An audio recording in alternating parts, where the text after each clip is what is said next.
Al Jazeera Podcast. To keep up with the latest from Gaza, make sure to subscribe to The Take. It helps more listeners find out about the show. Hit follow wherever you're listening to this episode. Free Palestine!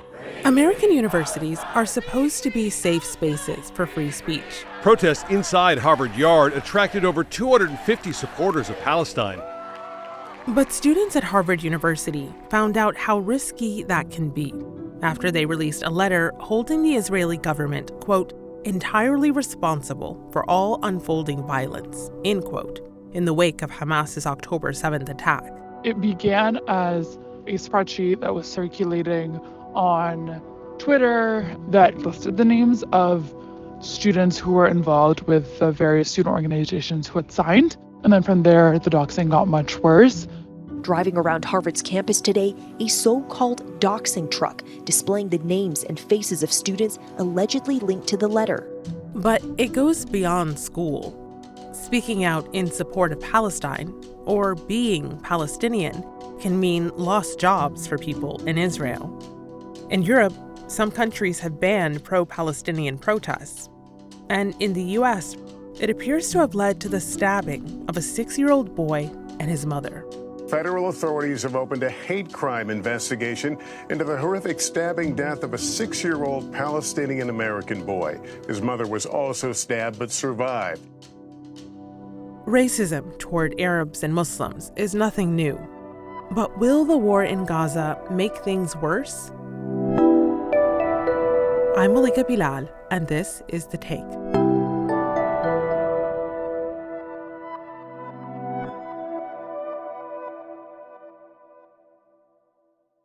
On Saturday, October 7th, students at Harvard University issued a statement holding Israel entirely responsible for the violence taking place in Israel and Gaza.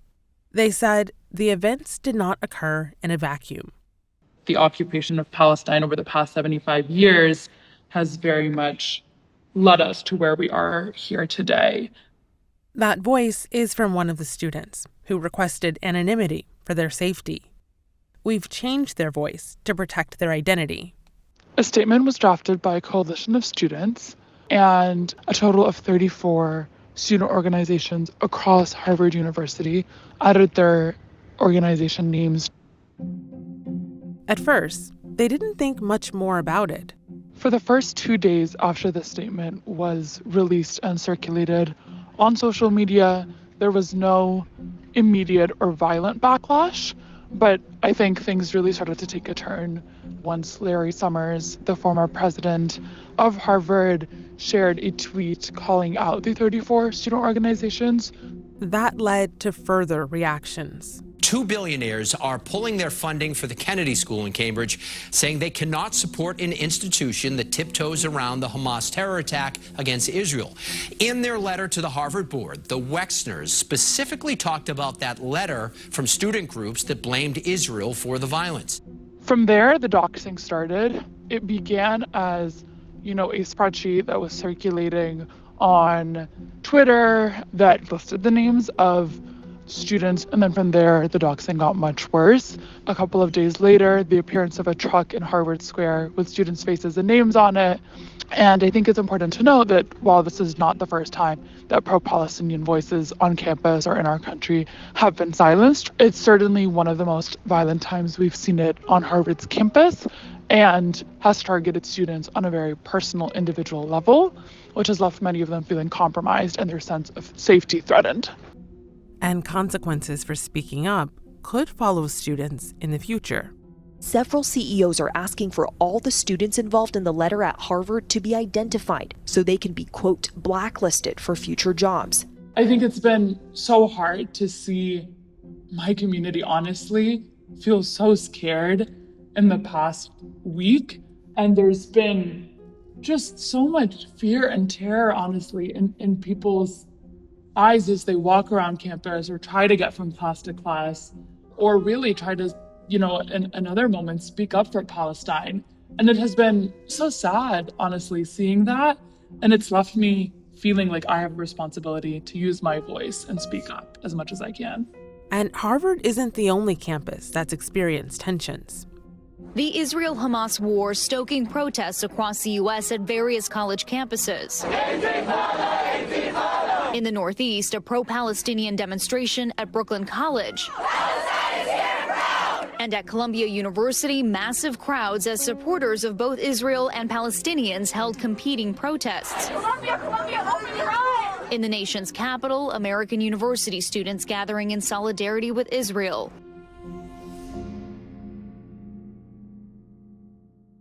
Moustafa Bayoumi is a professor of English at Brooklyn College in New York. There were protests outside his campus last week, and in the past, there have been events similar to what happened at Harvard. A rally in support of Palestinians is underway outside a college in Flatbush, Brooklyn. I imagine that you've seen what's happened at Harvard University with a coalition of student groups who put out a letter on social media. They have felt the pushback, and that is morphed into them being doxxed. Their pictures and their phone numbers and their identities being blasted around town. What do you make of what you're seeing there? Does it surprise you at all? Unfortunately, it doesn't surprise me one bit. In fact, also on Brooklyn campus several years ago, we had something similar to that. One day people came to campus, and that morning, people who were part of Students for Justice in Palestine or certain faculty members, posters had been made of their faces, and they had been plastered up on telephone poles just outside of the campus. I think the people who are behind these actions, the context for the people at Harvard University, it's again meant to intimidate people into silence, right? It's meant to say that if you want to hold an opinion that Palestinian lives matter, then we're going to try to ruin the rest of your life. Because it means that people will, not only will they have fear for their daily life because their names and images and addresses have been exposed, but it also has implications for what kind of jobs they might be applying for in the future. It has implications, things, as we know also, things never go away off of the internet. And so it's an attempt to really intimidate people into silence. Unfortunately, this sentiment has gone from online to offline to very real consequences for people. And I'm talking, of course, of what happened in Illinois on Saturday. So last week, a man in Illinois repeatedly stabbed a 6-year-old Palestinian American boy to death 26 times after first attacking his mother. And these were his tenants. Prayers echoed at the mosque in Bridgeview. The community paused to remember 6-year-old Wade Afuyume. Wade's father greeted them with handshakes and hugs. It's like a dream. I still didn't believe my son is gone. Now, the 71-year-old has been charged with murder and a hate crime, amongst other things. But what is there to be said about what happened here and the responsibility for it? Because this is happening under this context of this climate that we're living in, where Palestinians say they feel fearful. I don't think it's only Palestinians either. I feel fearful too. I mean, I think we all do. We're recalling post 9/11 United States, and that was a time that put all of us at risk.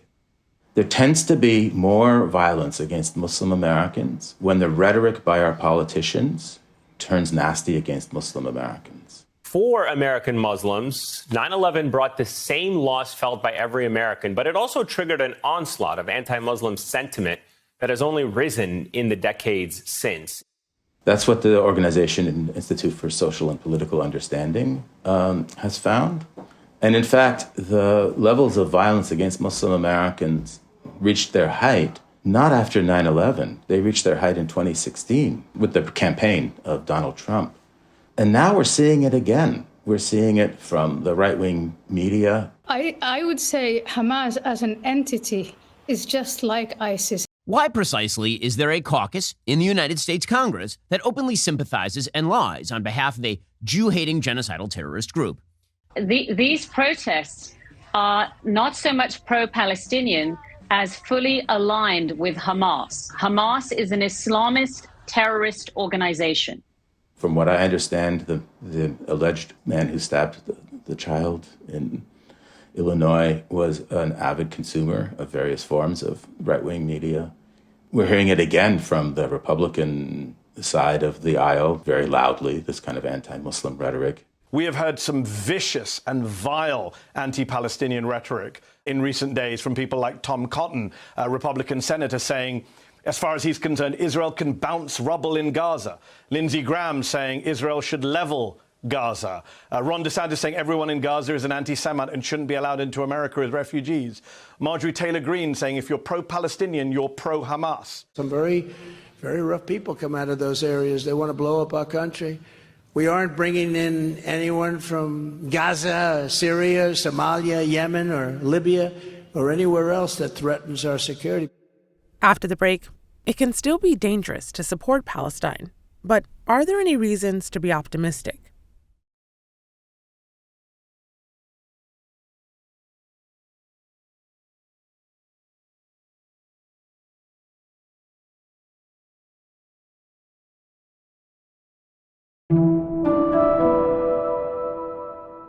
I'm speaking with Moustafa Bayoumi, a professor of English at Brooklyn College, who's written extensively on the experiences of Muslims and Arabs in the United States. But some of the trends he's seeing are not limited to the U.S. As protests worldwide in support of Palestine increase, some European countries, like France, have made these demonstrations illegal. The ban was put in place by France's Interior Minister, Gérald Darmanin. The minister has said that any foreign nationals breaking the rules will be deported. What are some of the ways that you've seen support for Palestinians being suppressed around the world? I think what's most important is to see that it's at the governmental level. So we're getting government edicts from, say, in France or in Germany and in different cities around the world, especially in the Western cities, that are actually banning pro-Palestinian demonstrations. Not just saying that, we're going to watch out for potential violence at any mass demonstration or something like that. Not even saying we don't want to hear people support terrorism, whatever that means either, but in fact just saying that pro-Palestinian demonstrations will not be allowed to occur. That means the government is taking a very clear side in this conflict. That means the governments of these so-called open societies are actually closing the doors to free speech. That means these governments are engaged officially and publicly in censorship, and I think that that's outrageous. So, Moustafa, on Wednesday, October 18th, we saw hundreds of people in Washington, D.C., on Capitol Hill, speak out in support of Palestinian humanhood and Palestinian rights. Protesters are taking the pro-Palestinian cause to the U.S. Capitol here in the Cannon House office building. I'd say about 6 maybe 6 dozen activists wearing T-shirts that say, "Not in our name, Jews say a ceasefire now," came into Cannon chanting. They knew they would be arrested. And they came from Jewish groups. I see my job as carrying on their legacy as Jews who fundamentally see their role as standing up for stateless and oppressed people all throughout the world. And I see no better way to do that than fighting for peace and a ceasefire in Gaza today. And so I want to get your take on what we saw this week, but in the context of this tweet. This is from Jewish Voice for Peace, which was one of the groups that organized the protest, along with If Not Now. And they write, "Today, 500 Jews were arrested, and 10,000 took to the streets to support and to demand a ceasefire and an end to Palestinian genocide. We shut down Congress to draw mass attention to the U.S. complicity in Israel's ongoing oppression of Palestinians, but our work isn't done." And there's one word in there that really stands out for curious watchers, and it's genocide. Does it say something that the word genocide is being used with regard to Israel, even by Jewish protesters on Capitol Hill? I certainly hope so. I mean, I was at a demonstration. Jewish Voice for Peace and If Not Now actually also had a demonstration last Friday here in New York City. And I actually attended that demonstration, though I'm not Jewish, but I'm certainly an ally. What was it like? It was powerful. Mm-hmm. It was powerful. And it's so important to see so many Jewish people who have a deep connection to Israel. They're marching and saying that they will not abide by these actions. And also, even then, the speakers were then saying that this is genocidal. And I think that there is, for one thing, the collective punishment of cutting off people's food, water, and electricity is a kind of action that it seems medieval. If even that word doesn't capture it, I can't describe the cruelty of such an action, and people are reacting to that, I think. And then I wrote in The Guardian, actually, this past week about how what Israel is doing will actually satisfy the legal definition of genocide as well, and I think I'm not the only one. We know what history has taught us, exactly what's in front of us. And so to see, large numbers of Jewish Americans come out and say, not in our name, is extremely powerful, is extremely important. And I think it is something that we need to embrace. But also very, very important is that after all of this is done, and it will end at some point, but after all of this is done, all of us, including those allies, everyone, all of us have to work to change the status quo. We can't just go back to the way things were. There has to be an attempt to find a lasting solution that is based on justice and equality and not on the oppression of one people over the other.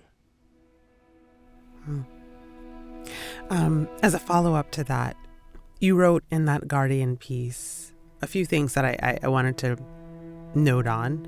One is that one can be opposed to Hamas, as I am, you wrote, and to the indiscriminate bombing and ethnic cleansing of Gaza, as I am.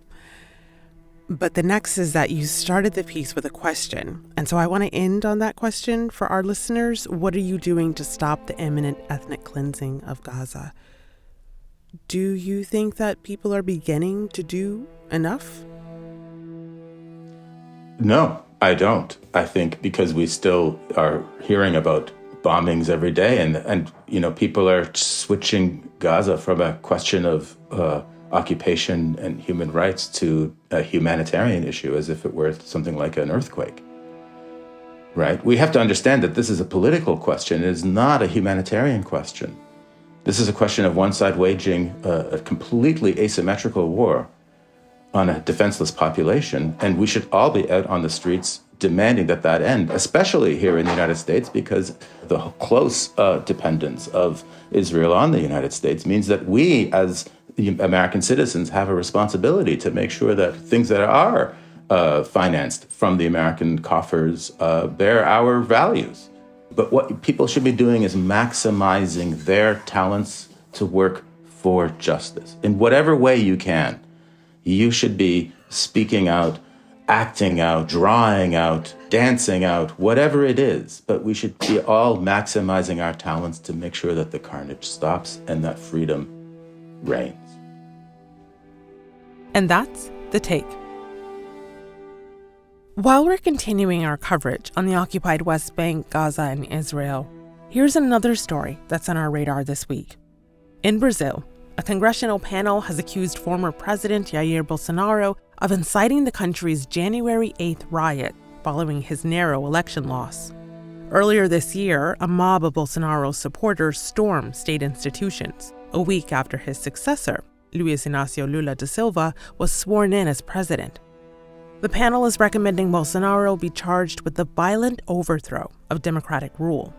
Bolsonaro has denied any involvement. This episode was produced by David Enders, Chloe K. Lee, and Amy Walters, with Khaled Sultan, Sariyat Khalili, Sonia Bhagat, Miranda Lynn, Ashish Malhotra, Veronisa Campana, Zaina Bedr, and me, Malika Bilal. Alex Roldan is our sound designer. Tim St Clair mixed this episode. Alexandra Locke is The Take's executive producer, and Nate Alvarez is Al Jazeera's head of audio. We'll be back.